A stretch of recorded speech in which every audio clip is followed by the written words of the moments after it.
Okay, so the very relevant questions before Pesach is hiring cleaning ladies, and once you hire a cleaning lady, there's a lot of questions that come along with it. For example, we'll be dealing with monetary questions that we spoke about, and that is what? Trying to snatch the cleaning lady. In other words, when she works for somebody else, you it's very relevant. You offer her a little bit more, and she comes to work for you, right? So all of a sudden she calls the house, and she says that her son is not feeling well. That is usually the terminology she uses. Her son is not feeling well. She has to take him to the doctor, and he's not going to be good for the next 2 weeks. He's ill. He has fever. Okay, we know how it is already. That means that somebody gave her a couple of dollars more for the season. So the question is, these are Jewish people. You're taking somebody else's worker. You saw her in the street. You got connected with whoever she works on a different day, and you saw her working there, and you ask her, what do you do on Thursday? And she said, I'm working by Mr. Levy. And she says, oh, Mrs. Levy? So come work for me. She says, no problem, but she pays me $18 an hour. I'll pay you $22 an hour. Oh, for sure she'll come, right? The question is, you're snitching, you're taking her away. Is that something that's permitted? So that is something that has to do with the sugya of Ani ameapech b'charara. What does it mean, Ani ameapech b'charara? You have a poor person, a pauper, that is looking to pick up a charara. Charara is a cake, or it's a dough, it's a piece of bread. He walks down the street and he sees a charara. Before he picks it up, he looks into it. He's acquiring whether he should pick it up, and then somebody else comes along and picks it up before he does. Now, he didn't do a kinyan yet, so it's not his. Once he did a kinyan, he picked it up. Nobody's allowed to take it from him. It's his. But beforehand, it's called ani hameapech b'charara uba acher v'netala imenu. What's the din? What's the halacha? Oh, mai amar le nikra rasha. This is Gemara in Kiddushin Nuntet. And therefore, from here, the Gemara learns that if a person is looking to buy a house, and you come along and you buy that house before him, you're not allowed to do that because that's called ani hameapech b'charara nikra rasha. That's not allowed. That's not permitted. You're not allowed to do that. If the offer was accepted, if it's not accepted, then yeah, before the offer is accepted, of course, it's open to the public, of course. But this is the simple terms over here. Same thing with Shidduchim, what Moshe Feinstein writes, that let's say a boy and a girl are meeting, so before they finalized, before they decided, so there's no Ani Me'apech B'charara, otherwise she'll be trapped with this boy and he'll be trapped with her, and they won't be able to go out with somebody else. Rather, they could go out until it's made up. Of course, there's no question about it.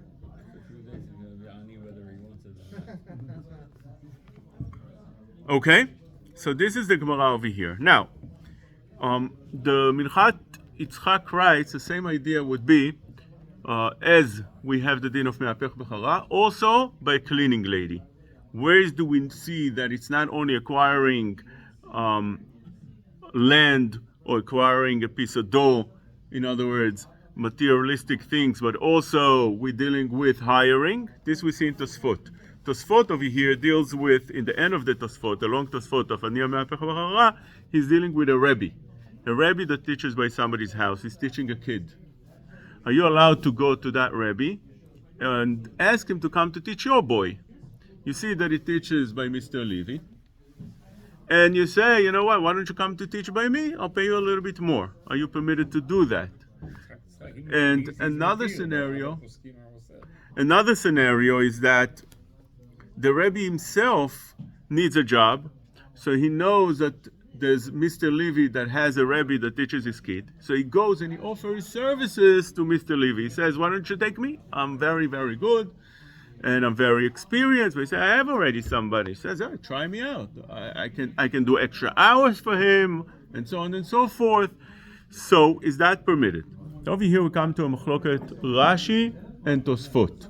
Rashi learned, אני המהפך בחררה, מחזר אחריה לזכות בה מן ההפקר. We're dealing what kind of חררה? הפקר. Not necessarily. או שיתננה לו בעל הבית. So, Tosfot says over here, פירש בקונטרס דמיירי בחררה של הפקר. Tosfot asks on this question, how could you say that we're dealing with ההפקר? קשה מעד אתנן ושניים אוחזים, ראה את המציאה ונפל לו עליה, או שפירס טליתו עליה ובא אחר ונטלה, הרי שלא. So you see that if it's הפקר, you're allowed to go and take it before the person actually acquires it.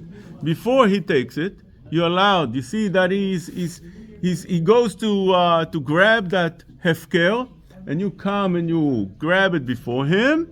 You're allowed to do that, and it's yours. Over there, it doesn't say that he's a rasha. He's not allowed to do it. The Gemara doesn't call him over there rasha for being ani me'apech b'charara. So Tosfot says a different pshat. Tosfot argues on Rashi. אומר רבנו תם דאיסור מהפך דנקת אחא לא שייך אלא דווקא כשרוצה אני להרוויח בשכירות או כשרוצה לקנות דבר אחד וחברו מקדים וקונה ועבד דומיה דרב גידל משום מה הכי כאמר נקרא רשע כי למה מחזר על זאת שטרח בחברו ילך ויסתכר במקום אחר.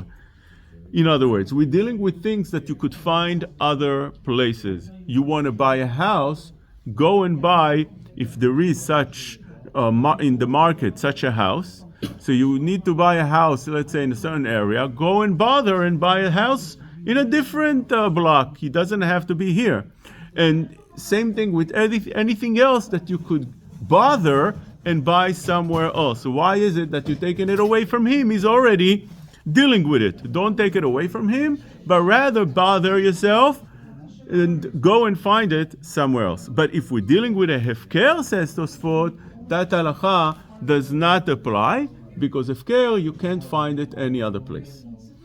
Okay? So we found over here machloket Rashi and Tosfot that actually is a machloket the Shulchan Aruch and the Rema. So again, according to Rashi, we're dealing ania me'apech b'charara is on anything, whether it's hefker or anything else. You're not allowed to take somebody else's things while he deals with it and he wants to acquire it. But according to Tosfot, it depends. If you can find it elsewhere or you can't find it elsewhere. If you are able to find it elsewhere, that is where the din of me'apech, ania me'apech b'charara comes along. If you can't find it any other place, so then you're allowed to take it. Because we can't tell you, go and find it somewhere else. So therefore, there's no din ani hame'apech b'charara, and that applies primarily to hefker. That's what Tosfot speaks about, because something that's hefker on the street, you can't find it any other place. It's a metziah, it's something that was found here. Metziah you don't find other places. So this is an important machloket that again comes la'alacha with the Rema arguing on the Shulchan Aruch. Now the Shulchan Aruch brings both opinion, but he says Yesh Omrim veYesh Omrim, and the Yesh Omrim Batra, he brings like Rashi, that this applies to anything. So Sfaradim that follow the Shulchan Aruch seems like they are bound by not taking anything else that somebody else is looking to acquire, to buy, whether you can find it elsewhere or not. But Be'eshkenazim, they could, if it's something that you can find elsewhere. And I told you that Tosfot brings us a nafkamina, is explaining that also in a Rebbe. So he says like this: if it's the Rebbe that's trying to offer his services to the father, that is not permitted to do. Why not? Because we tell the Rebbe, why you bother? Why you coming to take away the position of somebody else? Go and find a different parent. There's enough parents out there. Why taking, right? This is very relevant to many different scenarios. A person, a Rebbe wants to get a job, be employed at a certain school, at a certain yeshiva, and there's somebody there already. So you come and you put your nose in there and you try to take his position. You try to take a rabbinical job, and it doesn't have to be that. It could be any job. Yeah, somebody's position is taken, and you come and you offer yourself to the boss, to the employer, and you say that I'm very fit for the job. I can do a better job. You're not allowed to do that because of the issur of ani hamehapech b'charara. Go and find yourself a job somewhere else. It's not the only place that the job is available. But Tosfot says in the opposite scenario where there is a Rebbe teaching a student, and now you see how well he teaches that boy, and you want to take him for your own boy. You want your boy to advance in learning, and you see that this Rebbe is very patient and he knows how to explain well, and he's very, very good. He's a professional teacher. So you're allowed to go to him and tell him to come to you. Although he's right now employed and he's teaching somebody, but the Svara says that a Rebbe like that is very hard to find, if possible at all, and therefore you're allowed to go and ask him to come to work by you, just like the Harara over here. That's how it comes out, right? That's how Tosfot says over here.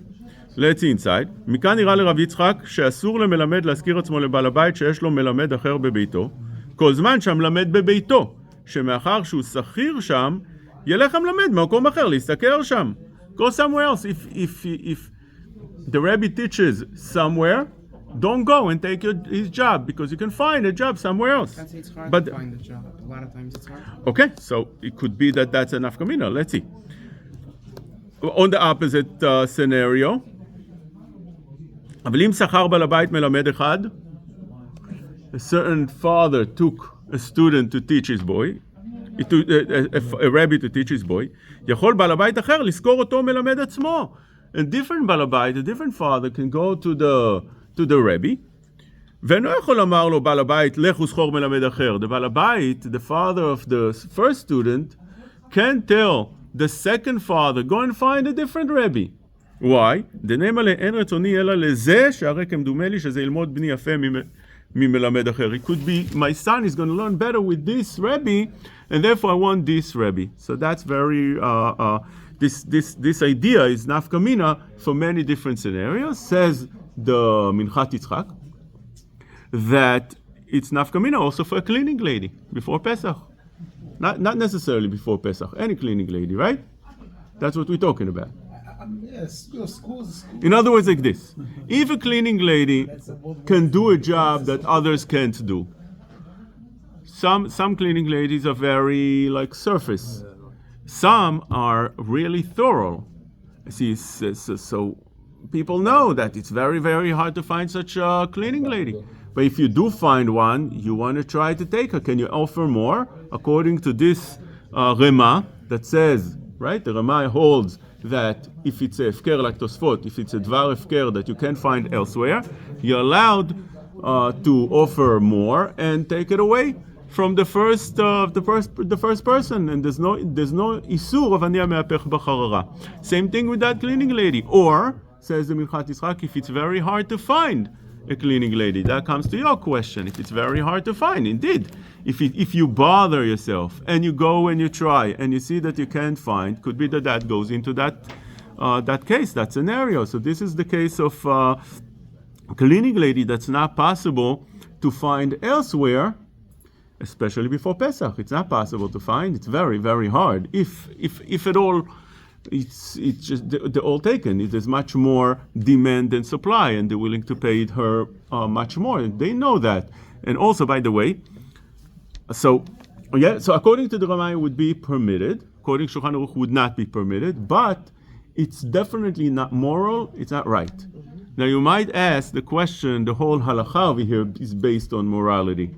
But there's different levels to it. In other words, you know that you're hurting somebody. You know you're taking somebody. They are relying on that cleaning lady. They've been having her throughout the year, and all of a sudden now you offer a little bit more just because you have a little bit more money than the other person, or she's already there with them. She works with them. How could you go and grab? So it's the aggravation that you're causing, the tsar, the pain, there's so many things involved in it. Sometimes also people can't clean for Pesach. So you're taking away from them. That's definitely not, it's immoral, it's not correct, it's not right, and a person should not do that.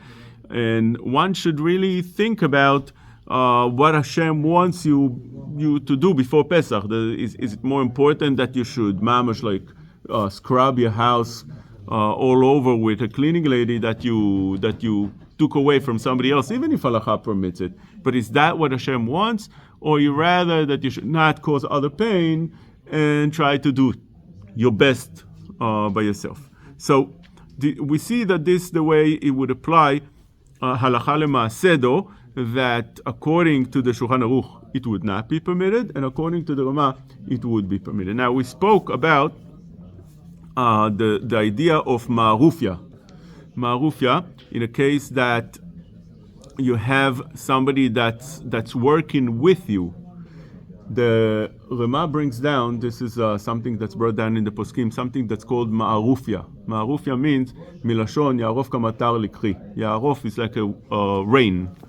Just like a rain, you rely on rain to water your garden, to be able to have water to drink, and so on. Over here also, there's a certain, you rely on certain business that you make with people that are your regular customers. So let's say you're a salesperson, you have a company, you sell to certain stores, and you have a relationship with them already for months, years. All of a sudden you have somebody that comes and offers his services or his business or his merchandise to that very merchant. It's very, very common in the business world where you have a worker working for you, and he learned the business, and he also learned, together with learning the business, he also learned who's your customers, because he's been dealing with them. And then at some point he leaves you, and he opens, that's very common, he opens the same business, not far from you. Okay, that's one problem. Can you do that? Yes.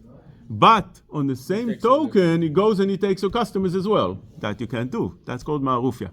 You're not allowed to go and reach out to those customers of the first salesperson. Okay, so you have a certain relationship with the person. That's called ma'arufya. You're not allowed to take his thing, unless the customer himself left. If he himself left, same thing with anything that has to do with aniyah me'apech b'charara. Let's say in the case that we're speaking about, which is the cleaning lady, she herself left by her own. She just left. So then you would be permitted to reach out to her because she left. She's not bound to stay by them. Okay.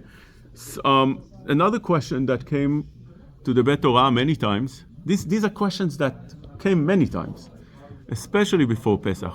But question that comes along throughout the year is people that deal with agencies. You know that when you need a cleaning lady, it's very hard to find by yourself. So you reach out to a cleaning service, which is like a shatchan. They get you connected with a cleaning lady. And then what happens is, after a while, tell them to show up directly. Yeah, you speak to her, you tell her, why don't you come, and we'll save a few dollars, because you're giving a few dollars, a cut goes to the agency. Can you do that? The answer is that goes into the sugya of shatchanut. It goes into the sugya of ma'arufya that we spoke as well. Shatchanut, when a person does a shidduch for you, whether it is shidduch in between boys and girls, or shidduch in real estate, for instance, somebody offered you a house, you're looking to buy a house, and then after you tell them you're not interested, and then a couple of months afterwards, you go ahead and you decide, you know what, I'm interested. But then it's not in the market anymore. They took down the for sale sign. So you go directly to the owner and you tell him, I want to buy your house. So now all of a sudden it's 40,000 less, or whatever the real estate's gains. It's not on the market anymore. Ma ba'aya. They took it off.